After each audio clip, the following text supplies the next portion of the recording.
प्रियात्मन आज एक बहुत ही सुंदर और उपदेशात्मक कहानी आपके सामने रख रहे हैं। ये बड़े समझने की बात है और अगर इसको मनुष्य, चाहे वो बच्चा हो या वो बूढ़ा हो, ये संसार का कोई भी व्यक्ति हो, अगर इसको समझ जाएगा तो वो जीवन के हर राह को वो जो मंजिल है वो मंजिल को पा जाएगा। कहानी कुछ इस प्रकार से है।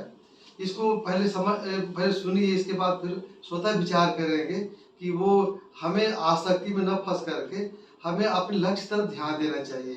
एक राजा थे। राजा ने एक घोषणा करा दी कि 10 घड़ी के भीतर जो मेरे महल में आ जाएगा, सारा राजकोष मैं उन लोगों में बांट दूंगा।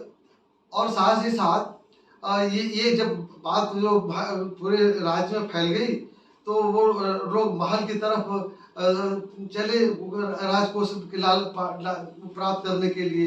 लेकिन राजा ने ये भी काम करा दिया था कि वो तरह तरह के दुकान और मिठाई या पकवान, नाच गाने और वो माने रास्ते भर वो तरह तरह का वो प्रलोभन, कहीं मिठाई है, कहीं नाच गाना हो रहा है, कहीं तमाशा हो रहा है और तरह तरह के वो इस तरह के वो थे।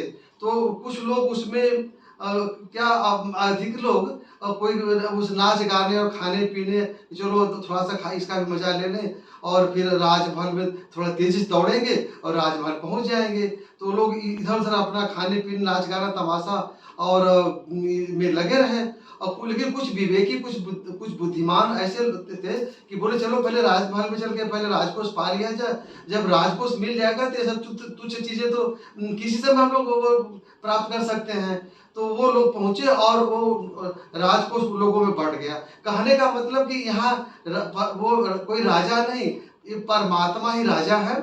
और ये संसार में दुनिया भर के जो भटकाव के रास्ते हैं, हम लोग संसार में आते हैं और तरह तरह के मार्ग में वो भटक जाते हैं, लक्ष्य की तरफ नहीं पहुंचते। माने जीवन का जो परम लक्ष्य है परमात्मा की प्राप्ति, उससे हम लोग भटक जाते हैं। अगर इसको यूं ही ले लिया जाए, अगर आप किसी महान पद पर जाना चाहते हैं तो अगर आप वो लक्ष्य तरफ ध्यान देंगे तो चले जाएंगे। लेकिन सोचे थोड़ा सा इसका भी मजा ले लें, थोड़ा उसका भी मजा ले लें, तो इस तरह से वो रास्ते में भटक जाएंगे। तो आसक्ति के तो अनेक रास्ते हैं। तो आसक्ति के रास्ते में फंसने के बजाय, प्रलोभन के रास्ते में अटकने के बजाय हमें लक्ष्य की तरफ ध्यान देना है। बस समझ लीजिए कि परमात्मा ही राजा है और ये संसार में दुनिया भर का जो आडंबर है, ये आसक्ति के केंद्र, प्रलोभन के रास्ते हैं, इसमें न फंस करके हमें अपने लक्ष्य की तरफ ध्यान देना है। अगर हम जीवन में कुछ पाना चाहते हैं तो लक्ष्य को हमेशा ध्यान रखें और लक्ष्य की तरफ आगे बढ़ते रहें। इन आसक्ति प्रलोभन में न फंस करके हमें अपने लक्ष्य पर ध्यान देना है। ये कहानी है तो बहुत छोटी, लेकिन ये बहुत समझने की बात है कि हम लक्ष्य पर ध्यान दें। जो आसक्तियां हैं, जो प्रलोभन के रास्ते हैं, उसमें न फंस करके हमें अपने लक्ष्य पर ध्यान देना है। क्योंकि प्रलोभन के अनेक रास्ते हैं, तो उनमें अगर हम फंसेंगे तो लक्ष्य को नहीं पाएंगे, संसार में से भटकते रहेंगे और बार बार जन्मते रहेंगे, मरते रहेंगे। लेकिन जीवन में आसक्ति को दूर करके अगर हम सन्मार्ग पर अगर बढ़ें तो परमात्मा की प्राप्ति हो जाएगी।